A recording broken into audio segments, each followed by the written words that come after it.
Praise the lord. Good morning అండి. బాగున్నారా? అందరూ కూడా ప్రతిరోజు ఈ వాగ్దానం వింటున్నందుకు మీకు మెండు కృతజ్ఞతలండి. చాలామంది నా చెప్తున్నారు, అయ్యగారు ఈ యొక్క వాగ్దానం ద్వారా చాలా బలపడుతున్నాను. చాలా సంతోషము.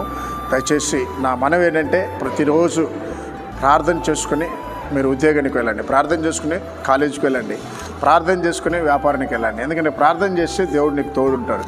రండి కలిసి ప్రార్థన వాగ్దానం చదువుకుందాం. యెషయా 46:4 ముదిము వచ్చే వరకు నేను ఎత్తుకునేవాడు నేనే. ప్రియులారా, ఈ లోకంలో చాలామంది నీకు తోడుగా ఉంటాను, నీకు సహాయం చేస్తానంటారు. కొంత అనారోగ్యం వచ్చినప్పుడు, కొంత కష్టాలు ఉన్నప్పుడు వదిలి వెళ్ళిపోతారు.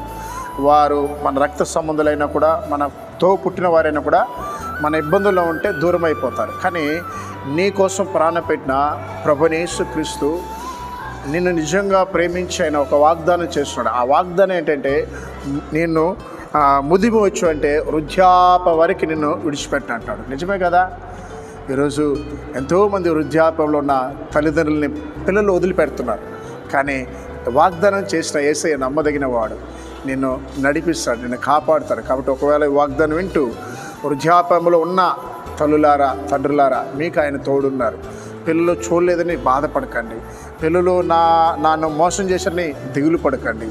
నేను ప్రకటిస్తున్న యేసయ్య, నేను ఆరాధిస్తున్న యేసయ్య మీతో కూడా ఉన్నాడు, మీకు సహాయం చేస్తాడు. భయపడకండి. ప్రార్థన చేద్దాం. మహాపరిశుద్ధమైన తండ్రి, సర్వశక్తిమంతుడైన దేవా, నీకు స్తోత్రాలు. ఉదయకాలం నా వాగ్దానం ఉన్న బిడ్డల మీద నీ కృప ఉంచండి నాయన. అయా, ప్రత్యేకించిన తండ్రి, ఎంతోమంది నా ప్రభా మానసిక బాధలో ఉన్న వారికి సహాయం చేయండి నాయన. ఈ రోజున నా ఉద్యోగం కొరకు వెళ్తున్న బిడ్డలకి సహాయం చేసి, ఉద్యోగ విషయంలో సహాయం చేయండి. రోడ్డు మీద ప్రయాణం చేస్తున్న బిడ్డలకి అయా తోడునమని ప్రార్థిస్తున్నాం. ఈరోజు అయా ఎవరెవరినైనా కూలి పనికి వెళ్తున్నారు, వారికి తోడుగానే నా ప్రభా. అలాగే నా ప్రభా, ఎదుగో తండ్రి, మా ఆంధ్ర తెలంగాణ తెలుగు ప్రజలందరికీ మీరు తోడుండి ఆశీర్వదించండి అయ్యా.